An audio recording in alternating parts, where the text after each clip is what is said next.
ഉടമകൾ ആവശ്യപ്പെടുന്നു. Kerala vision news Idukki.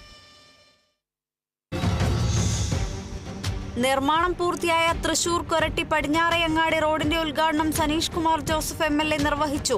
റോഡിന്റെ ഇരുവശങ്ങളിലും ടൈൽ വിരിച്ച് നടപ്പാതയും ഡ്രൈനേജ് സൗകര്യവും ഒരുക്കിയിട്ടുണ്ട്. തൃശൂർ അകമല റെയിൽവേ മേൽപ്പാലത്തിന് സമീപം നിയന്ത്രണം വിട്ട കാർ ടോറസ് ലോറിക്ക് പുറകിലിടിച്ച അപകടം. മുള്ളൂർക്കര സ്വദേശികളായ കുടുംബം സഞ്ചരിച്ചിരുന്ന വാഹനമാണ് അപകടത്തിൽപ്പെട്ടത്. അപകടത്തിൽ പരിക്കേറ്റവരെ ആശുപത്രിയിൽ പ്രവേശിപ്പിച്ചു.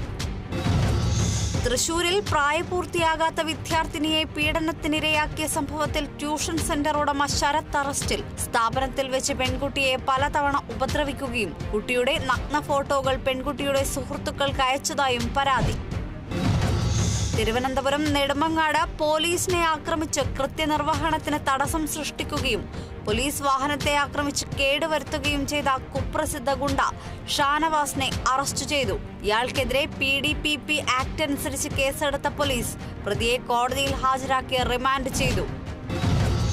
സിവിൽ ഡിഫൻസ് ഫോഴ്സിൽ കൂടുതൽ പേരെ അംഗങ്ങളാക്കുമെന്ന് മുഖ്യമന്ത്രി പിണറായി വിജയൻ.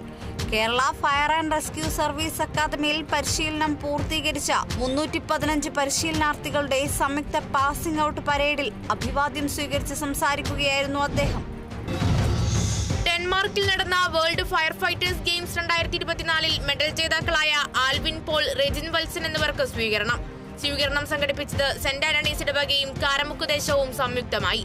റെജിൻ വെള്ളി മെഡൽ നേടിയത് പഞ്ചഗുസ്തിയിലും ആൽവിൻ പോൾ വെങ്കല മെഡൽ നേടിയത് പഞ്ചഗുസ്തി, വടംവലി എന്നിവയിലും. തൃശൂരിൽ AITUC നട്ടുച്ച പ്രതിഷേധ സമരം നടത്തി. സമരം വയനാട് ദുരന്തബാധിതർക്ക് കേന്ദ്ര സർക്കാർ അർഹമായ ആനുകൂല്യം നൽകണമെന്നാവശ്യപ്പെട്ട്. AITUC സംസ്ഥാന ജനറൽ സെക്രട്ടറി KP രാജേന്ദ്രൻ ഉദ്ഘാടനം ചെയ്തു. പാലക്കാട് കോഴിക്കോട് ദേശീയപാതയിൽ റോഡ് തകർന്നതായി നാട്ടുകാരുടെ പരാതി. റോഡിൽ അപകടക്കുഴി രൂപപ്പെട്ടത് തുടർച്ചയായ മഴയെ തുടർന്ന്. ഗർത്തങ്ങൾ രൂപപ്പെട്ടതോടെ റോഡിൽ അപകടങ്ങളും തുടർക്കഥ.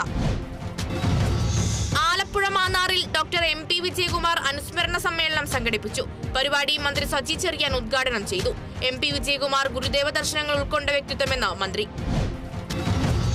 നിർധന കലാകാരന്മാരുടെ പെൻഷൻ തുക വർദ്ധിപ്പിക്കണമെന്ന് കലാസാഹിത്യ പ്രവർത്തക ക്ഷേമ സമിതി. ആവശ്യമുയർന്നത് ക്ഷേമസമിതിയുടെ സംസ്ഥാന നേതൃയോഗത്തിൽ. നേതൃയോഗം സംസ്ഥാന രക്ഷാധികാരി MM പുരവൂർ ഉദ്ഘാടനം ചെയ്തു.